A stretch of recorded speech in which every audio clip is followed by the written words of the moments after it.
Well, the violence has been fueled by long-standing distrust between ethnic minority neighbourhoods and the French police.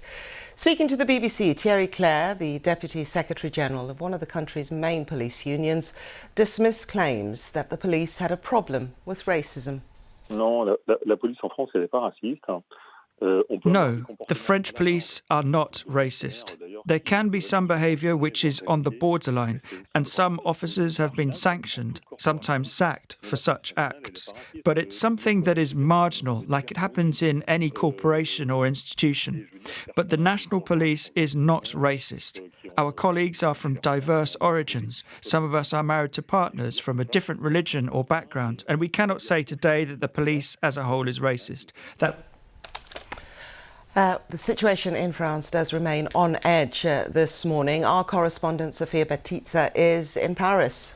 The situation here in Nanterre is extremely tense. This is, of course, the area of Paris where on Tuesday a teenager called Naël was shot dead by a policeman.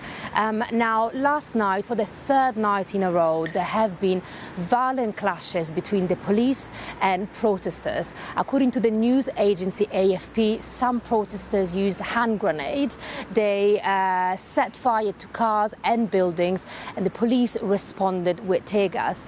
Now, we have seen an escalation in the violence, and what's different today is that overnight there was looting across France of several buildings and hotels. You can see that behind me in this gas station where the glass has been smashed, the security cameras have been broken, and people stole lots of things inside it. And right across the street over there, there's a tobacco shop where we can see very similar things: glass smashed, doors broken, and everything inside it, most things inside it, gone. And you know, this has also been happening in central Paris, near the Louvre and near the Champs-Élysées.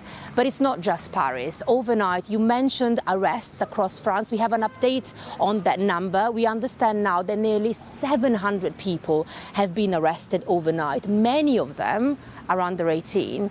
And so it looks like the violence and the riots are set to continue in the coming days. Sophia, so there was the announcement yesterday, wasn't there, that the Interior Minister deployed 40,000 police officers, not just in Paris, but around the country. Now, the site of the country's counter-terrorism police unit, the Research and Intervention Brigade, I mean, that would be more of a trigger rather than restoring calm on the streets. That's right. And, you know, the French President Emmanuel Macron has called for calm. He said that what happened here on Tuesday has moved an entire nation. But people here are still deeply angry at the police. And, you know, President Macron deployed 40,000 police officers to try and deal with the unrest. On top of that, last night, several areas of Paris imposed curfews. We also saw tram and bus services being stopped, which here in Paris is nearly unprecedented. Now, President Macron is about to hold a crisis meeting in a few hours to sort of look at options. And one thing that he could do is impose a state of emergency across the country. Essentially, that means more power to the state, not allowing demonstrations and public meetings, and imposing curfews across the country. And of course, the police officer who shot dead Naël has now apologized to the mother to Naël's mother. He said he's devastated.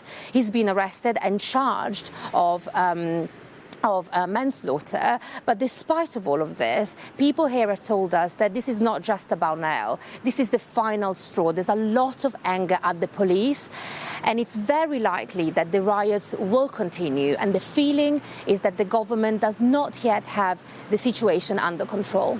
Sophia, we're hearing from the politicians, we're hearing from those communities that are expressing their anger. What about wider France? How is this being covered? And what are French people saying about cities on fire? Well, I can tell you that there has been, on top of anger at the police, there has been a lot of anger at the media for the way that they've been covering the story, of course, with claims that media are biased and are supportive of the government. But the people that we have spoken to yesterday have told us, we spoke to people who are angry at the police, as I was mentioning, that they feel that there's a culture of impunity in the French police, that they are guilty of racial profiling and of excessive use of force. But lots of people we've spoken to are also angry at the rioters because they feel that these protests are actually hurting normal people, people who live in areas like Nanterre. Someone yesterday told us that, lots of people from Nanterre were not able to go to work because their cars were set on fire. Someone else told us that she's just really scared because she doesn't know what the rioters are going to do next. So today, a feeling of anger, but also a feeling of fear from lots of people here in France. And that was Sophia Batista there.